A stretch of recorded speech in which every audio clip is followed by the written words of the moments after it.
to work. You have to truly believe in the magic. Hey Magic fans, and we are back. Welcome to the Orlando Magic UK podcast, Penny for Your Thoughts. After a year away, we decided to, in the words of Thin Lizzy, the boys are back in town and we decided to do it again. It's been too long since we've done this. So, without further ado, to introduce my colleagues for the evening, we have from the Welsh Valleys, Geraint Jones. How you doing, mate? I'm good, mate. Very, very happy to be back. I won't lie. I've really, really missed this. Your company, just talking Magic basketball, on a weekly basis. It's what we like, isn't it? It's what we like. Absolutely, have mate. A beer, have a chat, and just And then from the northeast, the man wearing a jersey representing a team flying high in the Premiership, Gary. How you doing, mate? It's big and sizzling on my screen, so it's all good. Mate, it's been too long. Knowing how much Mikey likes this phrase, it's been a minute. Wow. And that brings us on nicely to the man from the southwest, Mikey Clark. How you doing, mate? I'm doing well, mate. It's good to see you boys back in the flesh. The big reunion this summer was apparently Oasis, but this was the real reunion. This is the one. If for those of you who aren't aware, this is an Orlando Magic podcast. We talk about the Magic, the basketball, the NBA. A few highlights, yeah. We took a break from doing this because of changes in jobs, family commitment. We just didn't have the time to apply to producing this, but we've decided that we're ready. We want to do it again, and tonight is that first episode back. So I think without further ado, we really need to crack on. We're going to talk about the off-season first of all. Just run through it very quickly. At this point, I don't want to talk about specific rotations or that sort of thing. We'll come to that as we move through the pod. I want to talk about more deal-specific things. So I'm going to come to you first, Gary. We all know that the big move this summer was landing Des Bane. For you, was that an overpay? Not really. I think anyone who watched the Magic last season could see what the problem was. And I think the problem magnified in the playoffs. And if I was the front office after the playoff performance and kind of didn't do that much about it, I think you're gambling your job. And I think it was obvious in the press conference at the end that something had to happen. It kind of had a bit of a different feel to it. It just looked different. It felt different. I think we've also got to consider with the draft picks, one of them must have been to take KCP and the deal. So I think that was loaded towards that because it hasn't worked out. And how many shooting guards were there that the Magic could have got? So if you're a team who's dealing with the Magic, you know the Magic are entering the window now. And if you're the Magic, you either go for lesser or stick with what you've got. Stick with what you've got is an option. What were we realistically going to do with some of those draft picks, apart from add more inexperience to the roster and a logjam of deals? And Bane is not a superstar. I know me and Mikey, spoiler for anyone, usually talk on the way to work on the morning about all sorts. But and one of the things is realistically, who could you get? And Desmond Bane felt like a bit of a pipe dream. Wasn't a player who was realistically on the radar, but it was kind of like if there was someone like Des Bane, production-wise, it would be someone we had to look at. You're not getting a guy who's coming in to be the man. You're getting a guy who is just a very good NBA player who probably is at his best a borderline. Maybe gets in the all-star conversations, maybe sneaks into an all-star team once or twice in his career, but he is elite in the area where we are rubbish, to be honest, and that's three-point shooting. So you pay what you pay. Things are only worth what people I mean, at the end pay of the day, for mate, I came to you because you and I are both big Cole Anthony fans. Cole was part of that deal.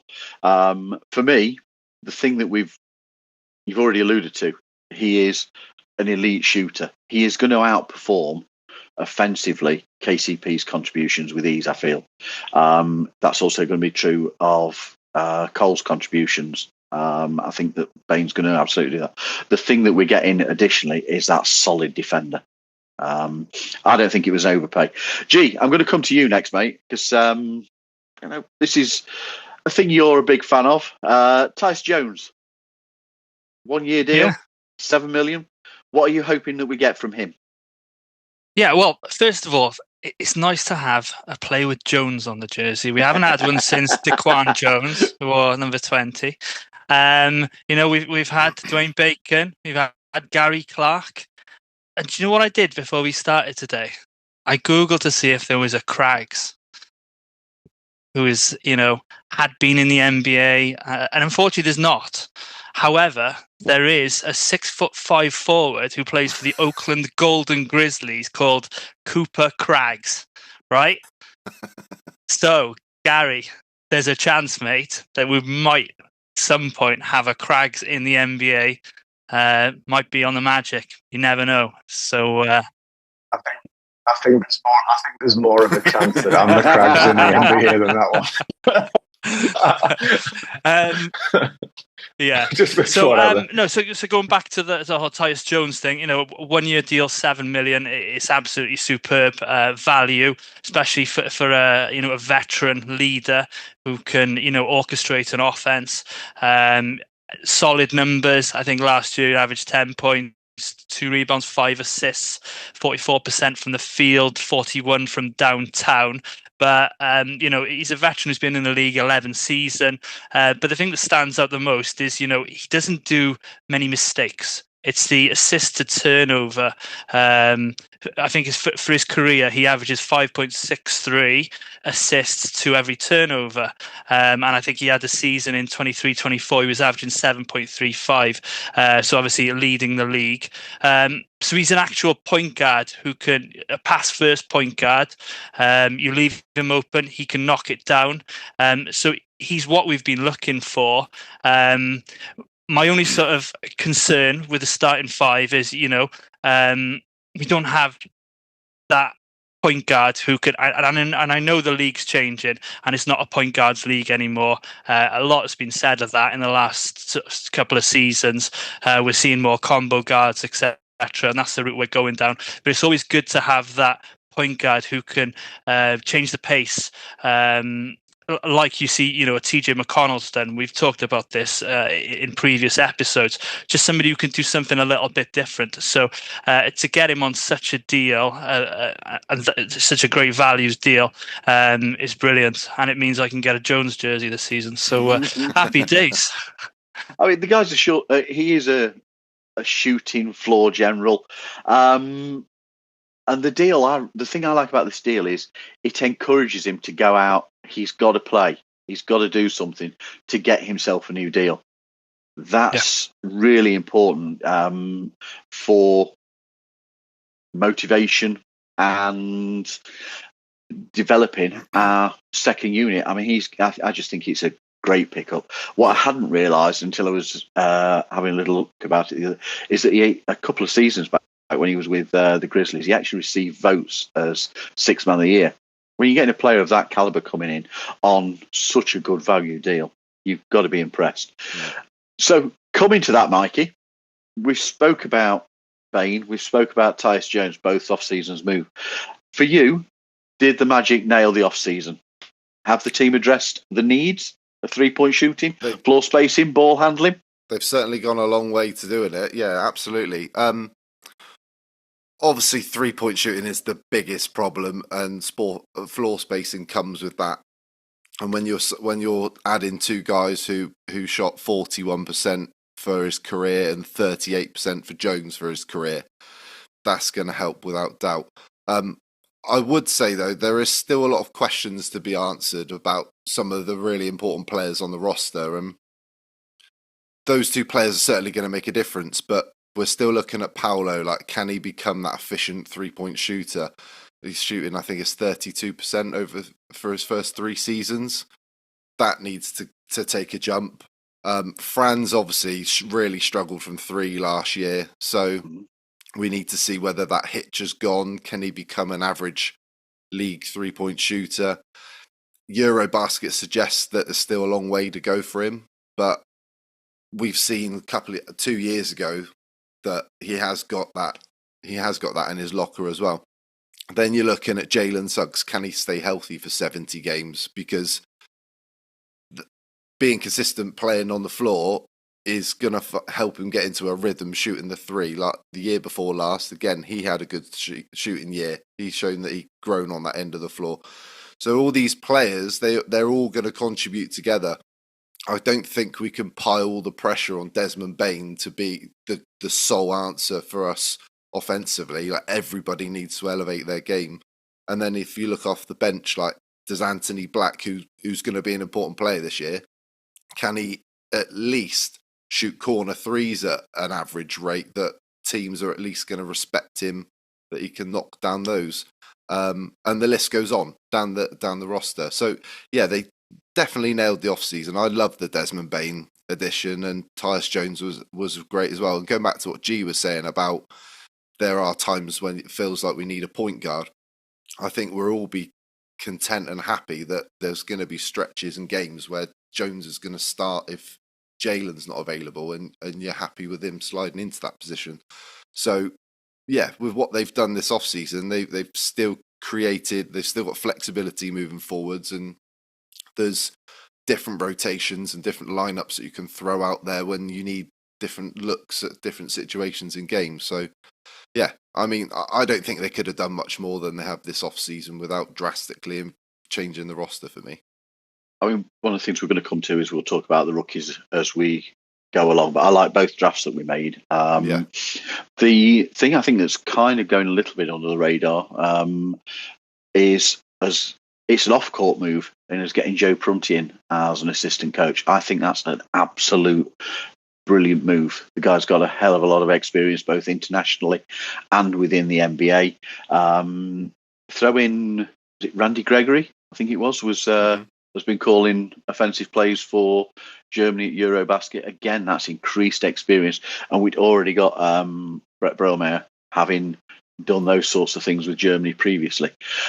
Do you feel that those moves off court, guys, have a big knock-on effect to the young core that we have now? G? Well, it puts the expectation levels right now, they've gone up. Let's be honest. We're going to come to that when we're talking about the Eastern Conference and where we see the Magic. So, you've got an upgrade on the roster in Desmond Bane coming in. You got Tyus Jones. So this is the season. Or you're pushing your chips in. Paolo and Franz are getting to that age. We've seen a couple of seasons before. Unfortunately, last season we had the injuries the year prior, and as we talked about on many of the podcasts before, is we were just seeing who we've got, who would fit, and we all said, we're going to lose some of our favourite players. You look at Cole going, Markelle going, etc., etc. So I feel like the front office is really pushing their chips in, not only on the roster front, but on the assistant coaches front, getting Coach Mosley, that offensive help that perhaps, when it comes to drawing plays right at the death of games, you get an experience like Prunty in, and it's invaluable. They might see something on the court that, Coach Mose might not see, given he hasn't been in the league so long. So having that wealth of experience is, invaluable, really, to going forward and pushing forward, and getting those playoff and series wins now going forward. Yeah, I think a very important point there, G. Yeah, excellent. Okay, before we move on to the next conversation point, I suppose we've really got to talk about very quickly in respect of the news that we've all been longing for. The return of the Magic to our fair shores, January, Berlin and London. we're getting asked a lot about tickets. Truthfully, the information that we have is that the ticketing is being entirely handled by the NBA. I've spoken to a couple of people in the Magic. They don't have any information yet around ticketing, when tickets are going to be released, how tickets can be bought. It's all being handled by the NBA. They literally know nothing. It's what it is. But guys, excited for the potential trip? Gary, will you be? I think you're going to be struggling, aren't you, with work commitments, actually being able to get to either game? Got no chance of Berlin at all, like zero. Yep. London, I've got a lot higher chance than I had 2 weeks ago. Oh, amazing! Didn't realise that, mate. Didn't realise that. Yeah. So we could see a day trip down, or are you going to do a hotel? Probably Sunday and then Monday. I think I'm going to do. Nicely. Well, I mean, I think the intention is that we all try and have a meet-up in some shape or form at the O2. Mm-hmm. G, I'm sure that you'll be looking for both. Oh, absolutely. We've pre-booked our hotels, and with the cancellation if we need to, if we are unsuccessful. But yeah, the hope is that we go to both Berlin and London.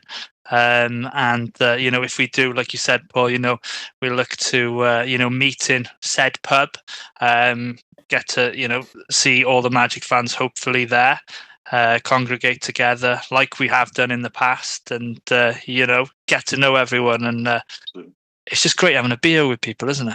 Mate, you can't beat it. Mikey, hoping to do both, as well hopefully. As the trip that you and G have got over to O-Town. I think we've all got similar. We'll talk about that later. I don't want to rub it in. I'm being respectful, but no, I think that we're all going to have similar trips. We've got our flights and hotel booked in Berlin on the chance that we get tickets. So we'll see about that. But and then fly back on the Friday and then make the trip and have a drive up to London for the Sunday game. I'm getting ready to sell a kidney for a ticket. I might have to get Becky to sell one of hers as well, so just to fund the trip. But I wonder what the hell you were going to get to sell then. I was getting worried, mate. You can't do that. Clean. No, we're keeping it clean. There's a first time for everything. Right. Yeah. On that note, we're moving on. Season standings. I want to talk about where you see the Magic, how far they can go in the East. Gary, I'm going to come to you first. What do you think the Magic are capable of this season? Title. That's my boy. Like it. Yep. Put it this way: if they don't get at least 50 wins, there's been an injury curse, which we know is something with this team. But on paper, in the regular season, they should be in the top 3 in the East for me. And then there's no reason, when you look at the damage that's been done to Boston and Indiana by injuries this season, we shouldn't be looking at New York and Cleveland and going, oh, we don't want to play them because talent-wise we match up with them. So I think we should make a finals run. Like, I genuinely believe that if they click, we should be looking at a finals run. Okay, so finals run and at least 50 wins for you. Yeah. Cool. G.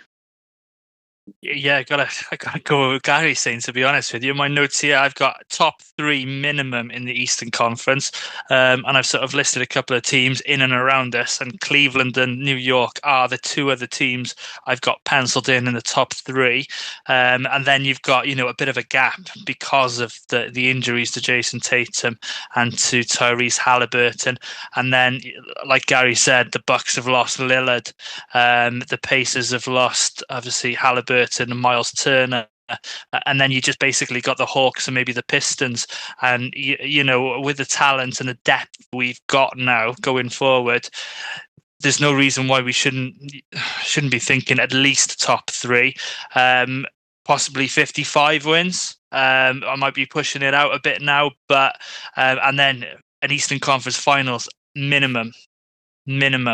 I want to speak it into existence, and we all want We all want silverware, don't we? Let's be honest. I can't see any reason why we can't. Just, God willing, we all stay healthy. How about you, Paul? Me, I think we're capable of 60 wins.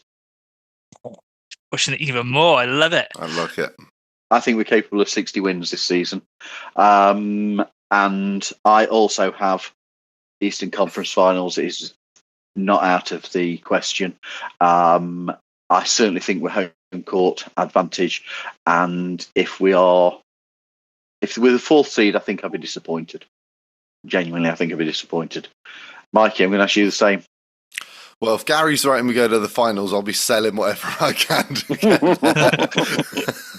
But no, all serious aside, no, I think Eastern Conference Finals should be the minimum we achieve this year. I think if we don't get to the conference finals, I think it's a disappointing season.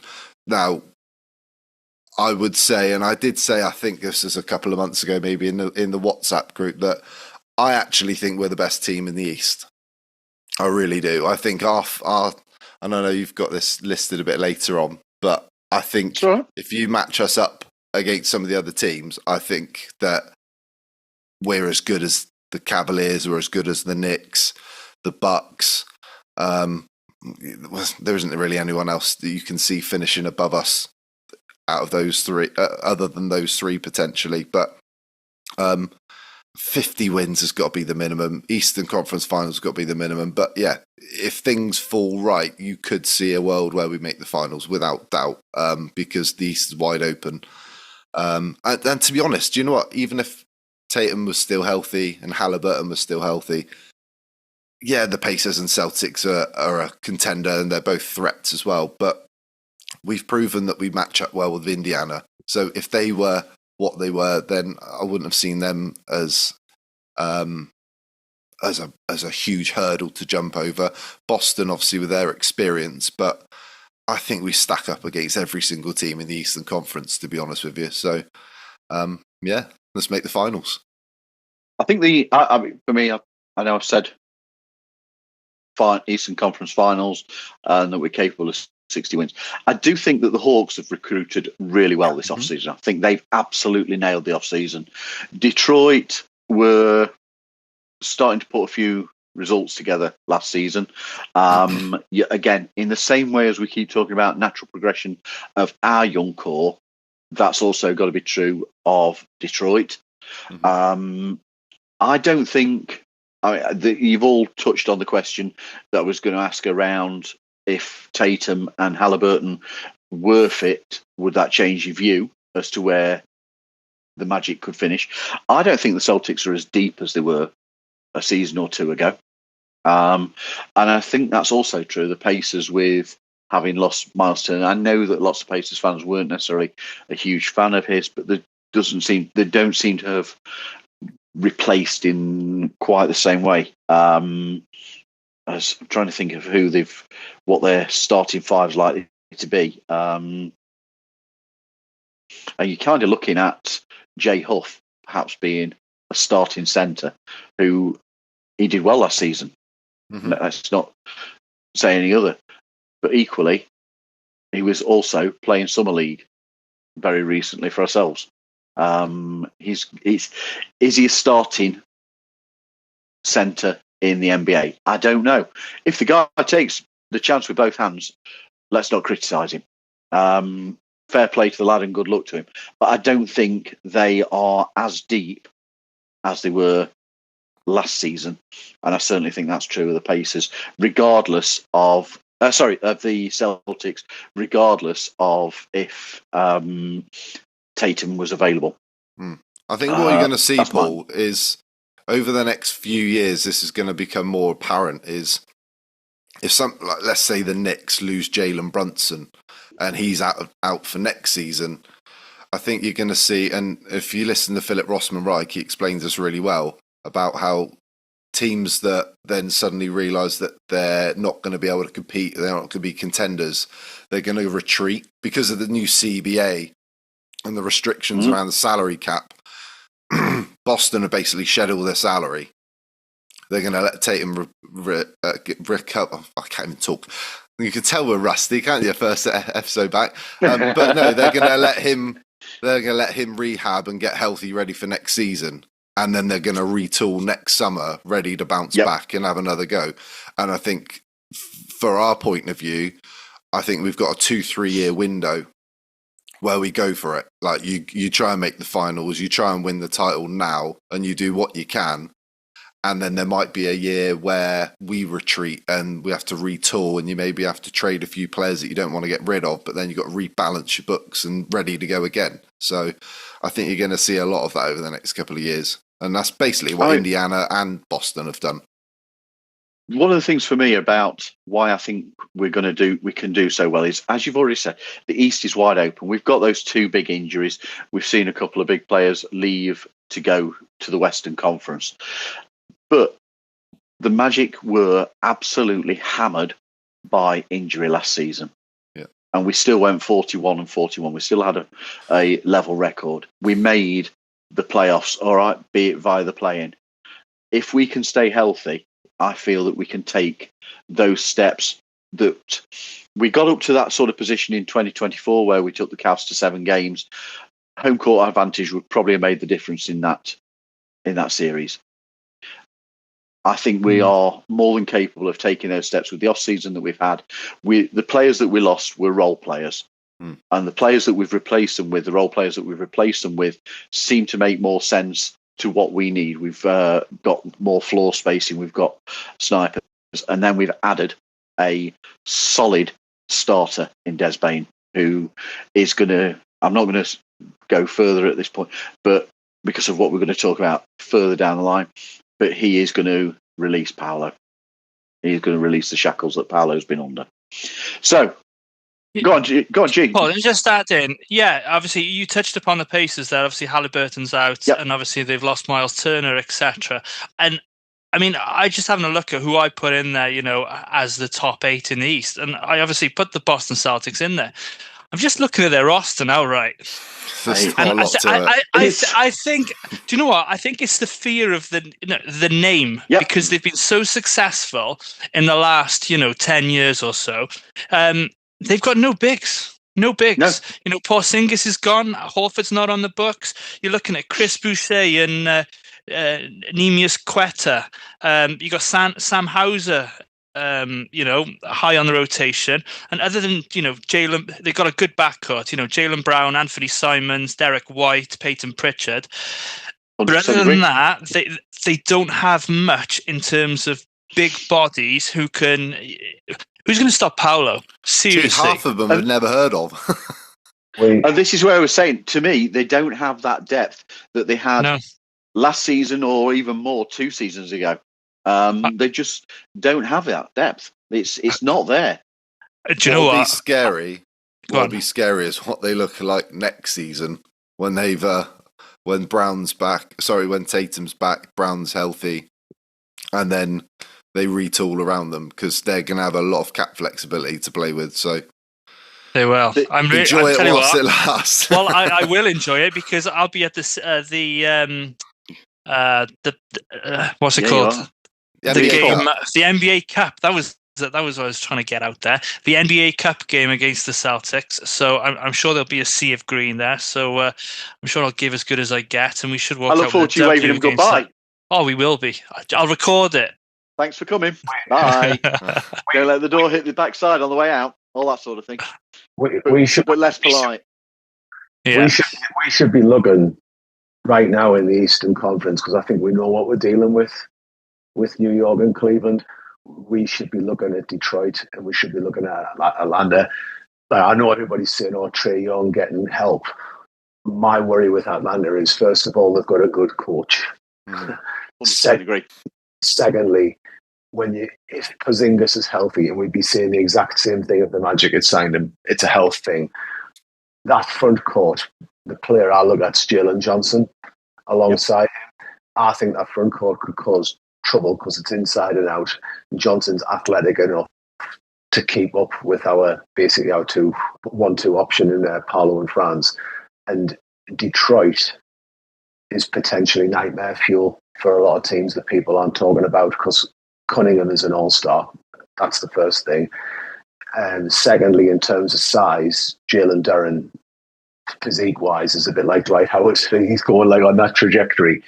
But they've got Thompson in there as well. And in any series we play against them, you know they're going to put Thompson on Paolo off runs, you would imagine, or he's going to chase Des Bane around the outside with his length and cause trouble, because Bane is not a long player that goes against like our usual who we pick up type our profile. So those two worry me in the East in terms of. I agree with them too completely. Atlanta recruited really well, and I tell you, I think he's going to do really well there. You know, I was quite hopeful we got Mikael Alexander Walker, but their depth is fantastic, and I think that picking up Caleb Houston in that squad, he could do really quite well. He could do quite well. He was shooting well for us last season on limited opportunities. He has improved, but when you look at what he's got put around him, that starting five that they likely to put out: Trae Young, Dyson Daniels, Risache, Jalen Johnson, and Porzingis. That is a solid five. That's a solid five. And then, as you said, you go down to Detroit: Cade Cunningham, Jaden Ivey, Sir Thompson, Tobias Harris, and Jalen Duran. And then the depth that they've got on that bench as well. They are another good team. Adding Duncan Robinson is a good move. Adding Duncan Robinson in from Miami is a very astute move, I think, as well. But it's the thing I will say about Boston, and I say this whenever we come up against a team that we look and say, the star's out and we should take this easily. They are a wounded animal. And they still have that mindset. And you're going to be playing against guys who are being given an opportunity to show their value. And they can become very, very dangerous. I think that's the danger. That's what scares me with the likes of Boston this season. But yeah. Okay. So the next thing, I want to talk about this squad that we have. Current roster's built around a lot of recent draft assets that we've used. Jalen Suggs, Franz Wagner, Paolo, Anthony Black, Jet Howard, Tristan Da Silva, now joined by Noah Pender and Jace Richardson. Add to that, in 2017, we took J.I. That's a lot of players on this squad that we have actually drafted. I want to take a look at some of the most recent picks. And Mikey, I'm going to come to you. Where do you see the rookies getting playing time, and do you think that they are going to have a contribution to make this season? That's a really good question. At the moment, I find it hard to see where Pender finds playing time when you've got Jonathan Isaac fully healthy and Tristan Da Silva, who played really well in Eurobasket as well. I mean, you look at what he's competing against there. Do you know what I mean? But as a long-term prospect, like that, it wouldn't surprise me if JI is one of the names you see floated around at the trade deadline. If we're really serious about making a move for the finals, he could be that sort of piece. And if Pender's ready enough to contribute, you might see him fill that role. That's the only way I really see Pender really getting an opportunity or injuries. But I think Jace has a much better opportunity, because the thing, I don't want to answer your question that you've got a little bit later. No, do it, mate. Carry on. No, carry on. Sure? So in terms of things that really worry me is the bench scoring. So there isn't really anyone outside of Mo Wagner there who's really going to anchor the second unit with points. And you're looking around, and you're like, well, if he doesn't come back to start the season to begin, like if he doesn't come back till like December or Christmas time, then other players are going to have to step up and score off the bench. Now, obviously, you've got things that you can do there, like stagger lineups. You can use Franz with the bench unit, which we've seen a lot of over the last few years. But there might be times where you're like, do you know what, we need some scoring from the guard position, and that's where we might give Jace a chance to try and see if he can come into a game and play that Cole Anthony role, and can he be that heater that comes off the bench, and I don't know, puts you back in the game or helps you pull away from an opponent, all sorts of things. But rookies, it's hard to trust rookies. They're always going to make mistakes. And in a year where with all four of us, so everyone's talking about us potentially making the finals, you've got to be a super switched on cookie. You've got to be a really good rookie to come in and make a contribution. So I do find it difficult to see both of them playing, but I think Richardson might get more of an opportunity if we need scoring. Yeah, especially with Suggs coming off that injury. And Correct. Tyus Jones, there may be nights where he's perhaps rested a little bit. Certainly more of a veteran in the league. That's where I see he could come in.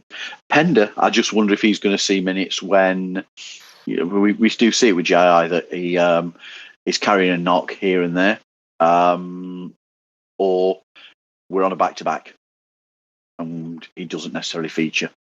I'm hoping that we clearly valued him by 4 second-round picks to move up to the 32nd pick, wasn't he? To get him. I mean, it was one of the guys that we traded as part of those 4 second-round picks was the guy from Mansfield who's ended up at the Celtics. That would have been quite exciting to see him playing for the team. But there we go. I think Pender looks like he's a unit. He's a big boy. That's for certain. Okay, Gary, I'm going to come to you for this. Assuming natural growth from Paolo, Franz, and Jalen, what do we need in growth and support from AB, Jet, and TDS? I think from Anthony Black, there needs to be the offensive side that comes in where he justifies being taken where he was in the draft. Anthony Black was taken high selection. I think anybody who was taken from that pick onwards was seen as a more of what you're going to get. Defensively, Black's got a massively high ceiling. It can be a game changer for us, but the likelihood is that when everybody's fit, Anthony Black's on the bench until he proves otherwise. And I don't dislike AB. I think he's got potential. But if Anthony Black's seeing significant minutes for us at the start of the season, Jalen Suggs' injury hasn't healed. And I'll be honest with you, that injury worries me that Suggs has had. I honestly think that is a bad injury that Jalen Suggs has had, and we're going to have to be really careful with him at the start of the season, the same as we are with Wagner, who's getting a lot more talk about his injury. I think we're going to have to be careful about both of them, how we measure them back, and I think we've got the squad to do it. People don't come back from injuries and just step on the court, and we saw that with Paolo last season. You come out, you might get the little burst where your adrenaline's going and you're feeling great and stuff, but it usually settles back to base. And I think with both, we've really got to watch Jalen Suggs, because that injury worries me when you look at who else has had it in the league. Jet Howard, I don't think is going to get much of a chance. So any minutes Jet gets, he's going to have to take advantage of, because the time he has had, he hasn't really stood out, and he hasn't had much time. It's probably a nightmare situation for Jet Howard. Jet Howard goes to somewhere like Brooklyn, in the situation they're in now, he gets a chance to prove what he can do, but he looks a little bit lost in the shuffle. Tristan Da Silva, we saw what he could do when he was needed last season. Yeah, 100%. So I think because of his age and because of what he's shown he can do in the Eurobasket with his confidence and such, he might get the opportunities that Mo Wagner might not be available for at the start of the season. He might have that, you've got to come in and you've got to contribute, and it's year two and you've got the size, and you're not really like one of these like young trending rookies. He was a 4-year player that came in. So I think he's got more of a chance to establish himself. But like Mikey said, there's got to be offense coming off that bench. You know what you're going to... Jonathan Isaac's fit. You know what you're going to get. You know what you're going to get with Goga off the bench. But you look elsewhere in there and you think, well, Mo Wagner gives you offense. Tyus Jones is more of a steady hand. He gives you a little bit of everything, apart from the defensive side of the game, really. But he's going to give you the 3-point shooting. But there's nobody where you look at it and go, are they going to be a game changer? And I think, to be honest, with the draft, when they brought it in. I know I'm going a little bit on a tangent here, but I think Jace Richardson has basically been told to outperform Cole, like do what Cole Anthony did at his best and be consistent. You know, he's a shorter guard. He can light it up. He can be a spark plug, etc. And I think basically when we drafted him, it was like, you know what his role on the team is. Just to add on to Gary's bits there, I think we really need to see some real high intensity minutes from those three when they get given the opportunity. Tristan Da Silva and Anthony Black, both very capable of doing it. We've seen Black in, spurts where he can, really, when he gets his head down, gets to the basket, knocks down a couple of threes. I know you guys are all delighted. I'm not the biggest Anthony Black fan, as we all know, but, it's for the good of the team. Da Silva did the same for Germany. I think there was a game against Slovakia in the quarters against Luka. They were down 7, and I think he lobbed it in from halfway line, changed the momentum, turned a 7-point deficit into a 4-point deficit, gave Germany the momentum. Seen lots of good stuff, crashing the offensive boards, etc. And what Gary said about Jet there, I think he almost needs to be in that Caleb Houston role this year. Do you know what I mean? He's a shooter. He just needs to be able to knock a few down. Caleb was very good, and you guys touched upon it earlier. Him going to Atlanta, it's very disappointing. I was quite disappointed. He's, he's really a minimum guy, very capable guy, and some nights he might be able to just spread the floor enough to give you 20 points. So, sorry, just to add onto that point. No, mate. I was actually going to come to you anyway, because I just want to ask very quickly: do you think that Tyus Jones playing alongside AB because I think that AB, TDS are going to come off of the bench. They're going to be two of the first names that we actually reach for from that bench unit. Do you think that coming alongside Tyus Jones will help Anthony Black's development? I think so. He didn't always seem comfortable with the ball in his hand, and I'm sure you'll all agree. At times you're thinking, what are you doing there, son? Yep. Having a pass first kind of guy, but he might be able to just camp himself in the corners. If he can knock that down at a decent clip, then he's valuable. He's a shooting guard then, isn't he? And then you still get the intensity on his defensive capabilities on their sort of best, wing who's on the floor. So he might learn a lot from Tyus, just ball handling and just watching what he does, being in the right places, the right time. So in all, I think it could be a good thing for him. And then for Tristan as well. We know that both TDS and AB are excellent defensive players, and that equally needs to continue. We can't not have that contribution from them. I agree. G, as a big fan of jerseys, I'll start with you. What's your thoughts? Yeah, I like it.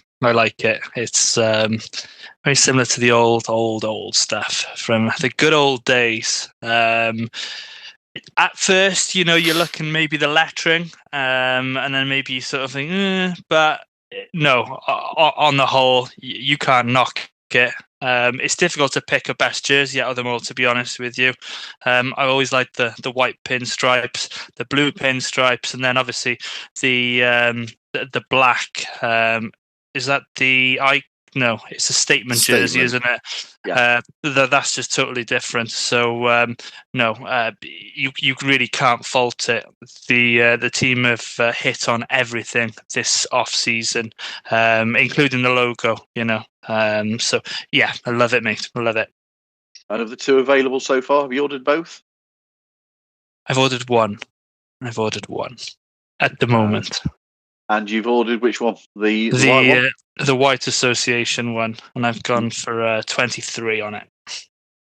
Bit of TDS action. Yeah, something different. Gary, thoughts? Do you like it? All three jerseys? Any particular favourite? I like it. I'm not going to go with all this statement icon association type rubbish. I like the black one. I like the black one. I can't be bothered with that. I mean, it's just call them what they are. Though. Like the first, second, and third, or whatever. Just black, blue, white. I like the black jersey the most of the three. I actually like the City jersey the most of them, but I know it's been leaked, but the City jersey is the one I really like this season. Same as G, I think. Like Mikey sent them to me when I was in a meeting, so I kind of saw them coming out. But it was, I think, if you were expecting the old word font, you were going to be disappointed because they can't do it. Like you just got to do a bit of research into that, and you know that. I haven't ordered any of them yet because they're here for 5 years.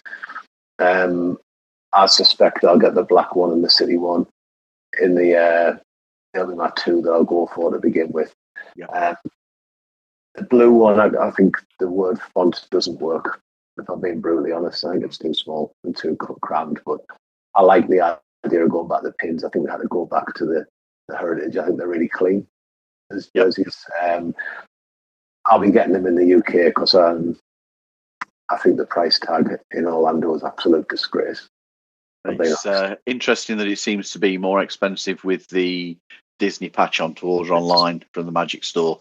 I don't know. That's the same actually in the store itself at the IKEA. I nearly called it the Amway then. Diabolical. Sorry. No. Mikey, I've not ordered one yet. I understand that you've ordered an old favourite in Jalen Jugs. Jalen Jugs is on his way to the house. Bring it back. Bring the old classics back. Honestly, do you know what? Until G brought that up just before we started recording, I forgot about that. Which jersey have you ordered? Is it the white one? I've gone with the white one. Yeah, I'm same as Gary. Like, I think we're all probably the same opinion that the font on the front of the blue one is what lets that jersey down the most.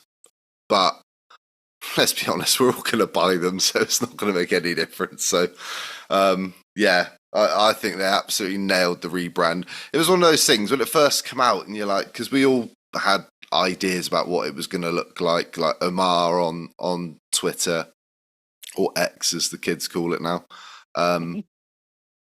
He obviously Twitter. Yeah, he obviously was giving people details about what was to come, but didn't know the full thing. But yeah, as soon as I saw the statement jersey, Gary, I thought I loved it. As soon as I saw the black one, that is, Gary. The black one, that is. You just knew what it was like in homage to, but it was back to the old 90s jackets, which was a really nice touch. So it took me a moment to pick up on that, to be honest with you. Did it? Yeah. As soon as I saw it, thinking, I was like, what is that blue stripe across it? Yeah. And then, hang on. I remember.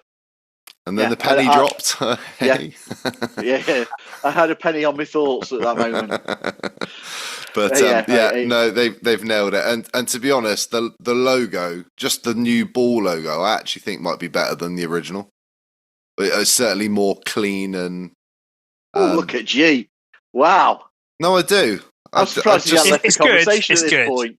It is good. It's really close, but it's clean. It's a clean fit, and to be honest, October's going to be very expensive when we go on holiday because there's going to be quite a bit of merch coming back. And orders from you guys as well. Yeah, you're supplying half of the UK. You're going to be paying. I hope the kids have got 23 kilograms for their cases as well. Because they're not bringing any toys back, mate. They're bringing jerseys for the boys. You don't bring too many back, or the government will put a jersey tax on you. Yeah, that's right. Oh, you thought about that, Mikey? There's a thought tax while you're at it. Right, I'll add 20% on anyway. Be fine. Yeah, give Trump the chance. He'll put tariffs on them. Yeah. But the question is, will you be buying any of the old stuff that's reduced to clear, perhaps? Because I still don't have last season's City. Oh, really? Will you guys pick up any? Will you guys pick up anything that you see? Do you think? If there's a bargain to be had, without doubt. I hate the comic swoosh that much, but I'll still buy it. Says a lot about us. I've already got them, so I'll miss the bargain part of it. But if you want me to bring you something back, Paul, let me know, my friend. You can buy me a present, definitely. I'm never going to say no. Don't think you meant it like that, but hey, I'll roll that dice and just hope that you're feeling sorry for Gary and I sat back here in the UK whilst you boys are there. And jealous as anything. Right, Don't feel sorry for rotations. us. Don't feel sorry for us, absolutely. Right, rotations. We're going to talk about it. Starting five. How favourably do you think it compares to others in the league? G? I don't think there's that many better than us, you know. I didn't go through every single one, but I was looking at the top teams, you know, Oklahoma City, you know, are arguably, you know, they're better than us. You know, the Knicks are decent. The Cavs are decent. They've played together for a long time. The Rockets now have got Kevin Durant. The Timberwolves are, again, decent. Randall Gobert, Edwards. Denver, previous champions, you know, Jokic, Gordon, Murray. After that, I'm really struggling. I put Dallas question mark, but probably not. So I'm probably looking at, you know, within the top six, perhaps, of the league. My opinion. How about yourself? You missed the Lakers, mate. Who? What, the team that are interested in Franz Wagner? Yeah, don't you love it? Unbelievable. I mean, I'm interested Probably offering in Taylor Horton Tucker again. I know, I'm interested in Avril Lavigne, but Jesus Christ, it doesn't mean anything, does it? It Why does do you make things complicated? Yeah, exactly. Yeah, so, mate, for you up there, Absolutely, yeah. Definitely within the top five of the league. And, you know, that presses the point of, you know, at least 55 wins in the top, top part of the league standings. How do you see it, Paul? I wouldn't disagree with you. I think you're absolutely right. I think as far as head and shoulders above us, 2, 3. After that, I think it's very that we are in that upper echelon. I already said Des Bane is going to equal KCP's defensive contributions. You then throw him in offensively, and he's absolutely going to smash anything that we had there last season. I'm excited. I think he could develop a good pick and roll game with the likes of Franz and Paolo. But, you know, you could see that part of the game being something that becomes a go-to. I'm going to say that I think Paolo is going to be a starter in the All-Star this season. Yeah. I think that having the players around him, it's going to free him from some of the shackles that he's had. You know, he and to an element Franz have been facing double teams for Paolo's part, triple teams. A lot of that comes in the past from players coming in off the wing to guard him. You can't now leave our wing shooters. As soon as you've got Bane there, Jalen can hit a 3-pointer. And I can't believe that Wendell's going to have as bad a season as he had last one, either. We've all seen Wendell be a bully, get out there and love the physical side of the game. I just think that starting five is really good. I think it's up there with any others in the league. Any other parts of that starting five, Mikey, that you want to particularly mention? Franz, I know you've already spoke about a little bit. Yeah, just going back to Wendell, Paul, I think the thing that people don't talk about, they just look at last season as a whole, like, yeah, we were 41-41. But I think when you think about players like Wendell, there's so much disruption around the players that played a big chunk of the season that it's hard for ever any of them to get into any rhythm last season or build any real chemistry or understanding with everybody else, because we knew to start the season, Paolo went down, Franz went down, what was that, 3-4 weeks later with the same injury. Then you're asking Jalen to then carry the load, and then he picked up injuries. And then all of a sudden, all these lineups, you'd literally just piece you're just throwing your best options out there and hoping that it gels. So, like, people still talk about. I listen to like Zach Lowe and people, and they keep talking about Paulo still needs to become a more effective and efficient player. I'm like, who are these people watching? Like, how can you be effective when your starting point guard has missed 2/3 of the season? Franz missed 6 weeks, and it took them time to get back up to the same speed again. And then there's all these moving parts throughout the whole season.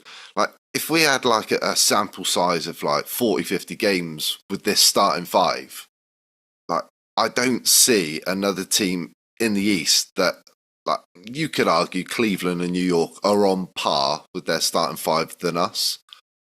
But you could argue, like, Cleveland, we saw in the playoffs 2 years ago that we match up really well with them, and that was without what we have now, or what we've added over the last couple of years. I don't think New York are that much better than us. I really don't. I think the only advantage those two teams have got is the coaching experience, and they've got the experience of winning a playoff series and going to the conference finals.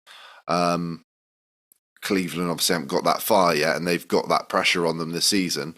But to me, if you look around the NBA, I think there's only two teams where you can go, do you know what, their starting five is better than us, and that's OKC and Houston.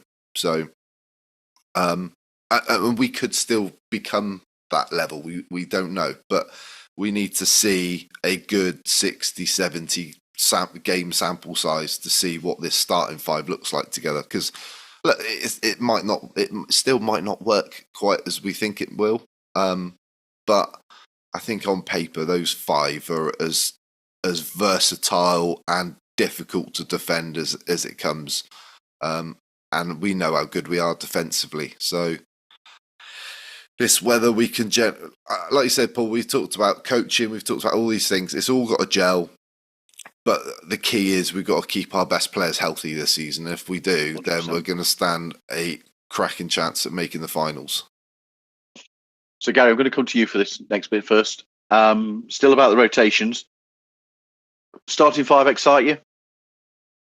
It excites me. I'll be honest, Paul. I think we might defensively drop off a little bit, because I don't put Desmond Bane in the same defensive class as KCP.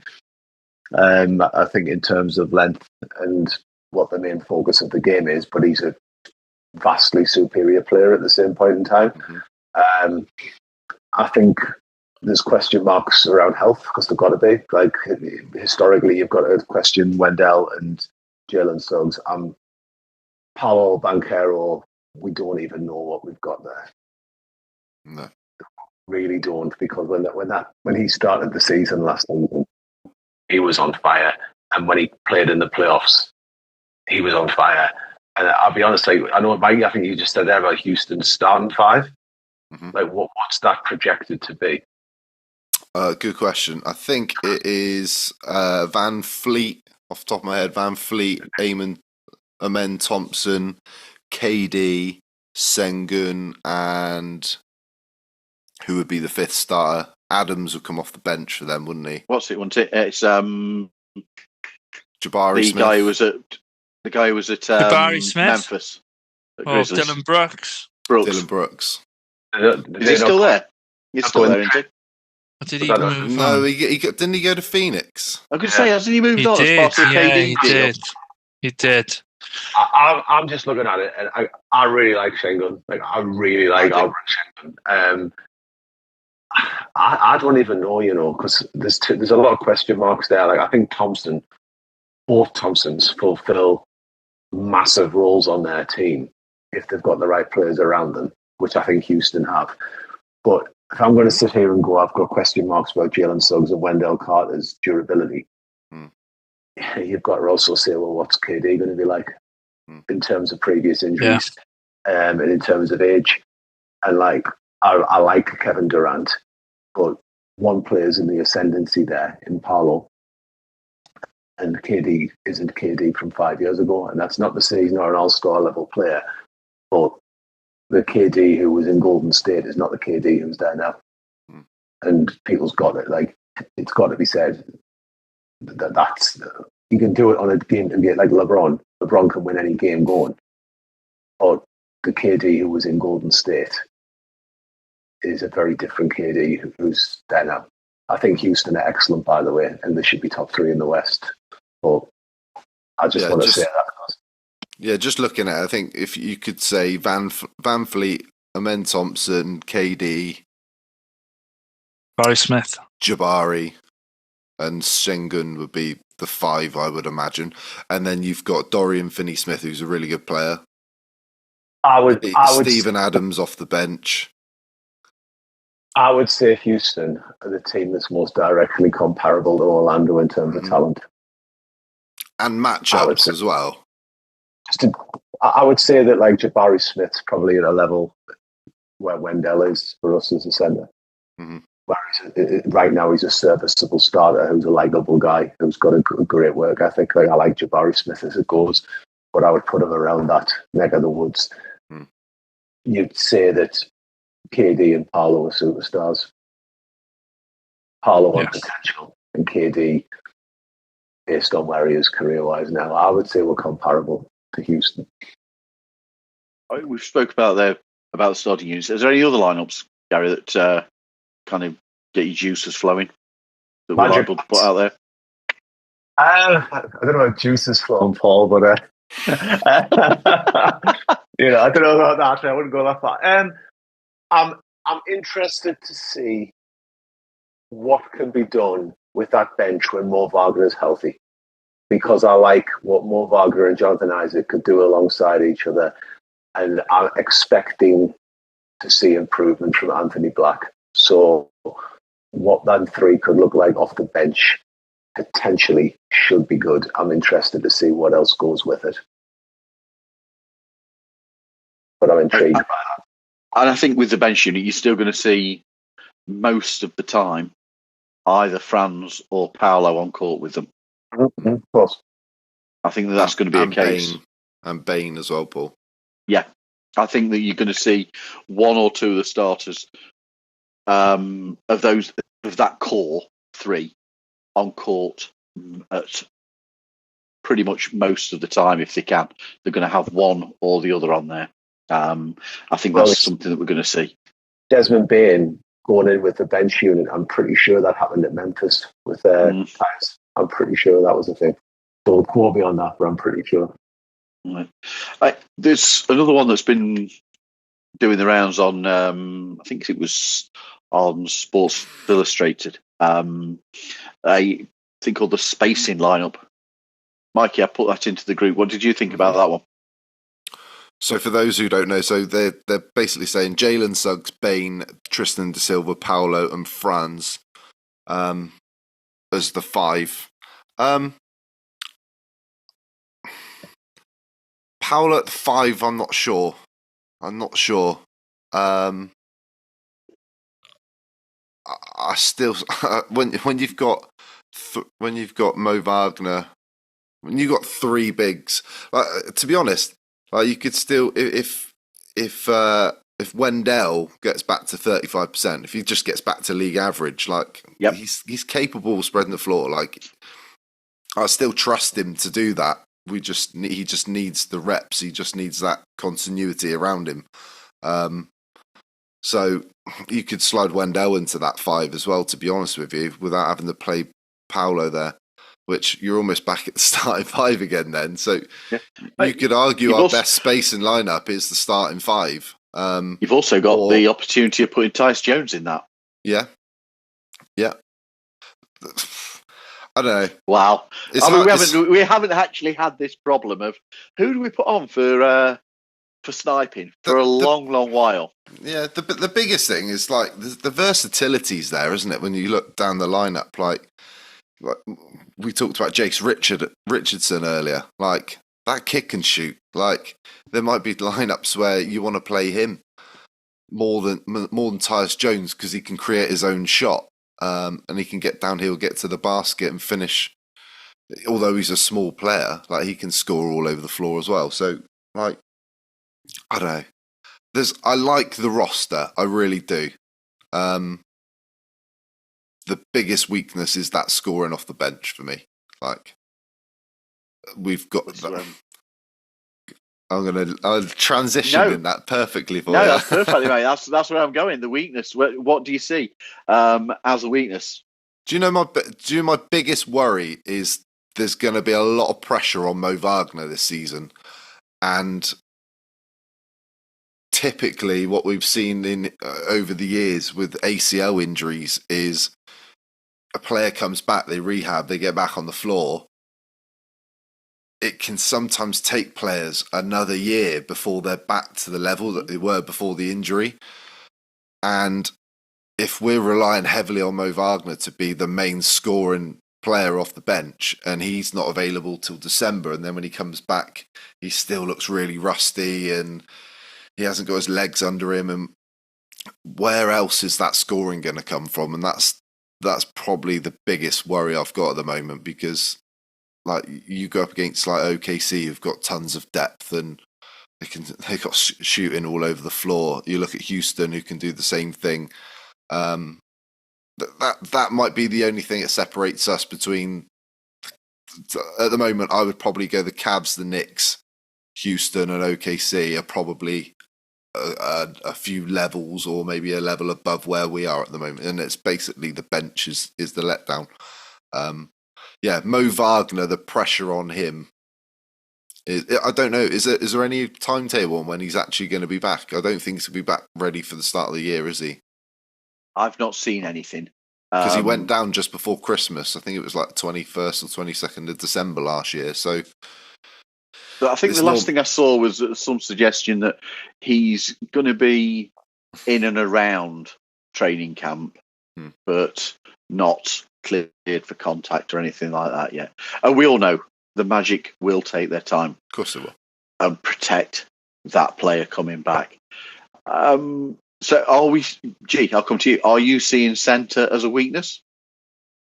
Well, no, Goga's. I wrote this down. Goga has been balling this summer. He at the moment, we've not even mentioned his name. He's very unlucky. But obviously, I don't know if Mo's going to be starting the season. Hopefully, he'll certainly be back for Germany is the hope, because I'm sure we'd have to wheel him out, because I'm sure he'd love to put that jersey on and get out in front of the Berlin fans, Is it a weakness? I don't think it is. We've got three very serviceable centres there, and we've also made a pickup of Orlando Robinson, who's no slouch at all. Guy's 25. I think he averaged 7 and 5 last year, shooting 44% from the field and 34% from three. He's a 7-foot guy who can shoot the ball. So having somebody else, touch wood, we don't have any injuries, but having somebody and using those spots for somebody who can come in and absolutely do a job. Perhaps we didn't use it right last year. We had Mac McClung. Wasn't really given an opportunity. I wouldn't have said the centre's a negative or a weak spot that we have. When you guys have touched upon it, Wendell can certainly hold his own. So I think we're perfectly capable in terms of you haven't got a Shaq in the league at the moment. You've got a Wembanyama, but they can hold their own. So no, I'm happy with the three that we have, and I'd like to see Goga play well. Beginning part of the season, just to affirm that he's also capable, given the opportunity. Against those European centres that perhaps Wendell struggles with. Your Nurkic types. We've seen that happen a couple of times in the past. Okay, Gary, final word on this to you. I think we're probably league average at centre, but we've got a salary cap. I just think Wendell's got to play like he can play. I think last season he wasn't what he can be. I think he's got to be the guy who's going to get us double digits and rebounds and play tough in the middle. Bigger than he is. He's a little bit undersized for a centre, and we've got to get a little bit more in terms of rebounding, and he's got to be classic Wendell and fit. Healthy. So for you, mate, you mentioned it a couple of times, the concern around Jalen Suggs coming back, Mo Wagner coming back. Wendell's occasionally injury prone. Is that still your biggest concern, weakness wise, injury? It has to be. It's hitting us over and over again. Jonathan Isaac's another one. Yeah, should have said him.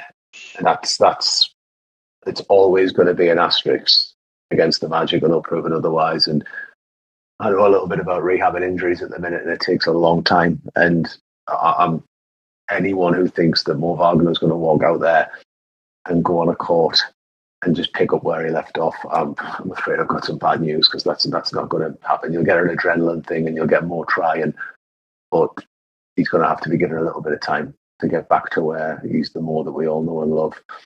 And these guys have just we've got to be healthy. We have got to be healthy. And injuries killed us last season, but injuries have killed us a lot over the years. It's been too regular a refrain, but I think I'm not leaving it on the negative there, but we're concerned at that age. You can't help it when the way it's written that we've gone to the weaknesses last thing. We all still firmly believe that this team is capable of 50 plus wins this season, capable of home court advantage into the playoffs, and capable of pushing for an Eastern Conference final appearance. And we'll be disappointed if we aren't in that position. You've heard, look, this is our first one back. We are fans. We talk as fans. We are not experts. We will always talk as fans. You'll just get our honest opinion as fans. That's where we are with it. We believe in this team. We believe in what's actually happened this summer, and can't wait to be seeing the guys back out on court. We've had an absolute blast doing this again today. It's been too long. We won't leave it as long. We will be back again very, very shortly to do another episode. But until next time, let's go Magic. Hoop shots at lightning speed. Awesome slam dunk. You won't believe. Is it fantasy or is it real? If the spell don't get you, the Magic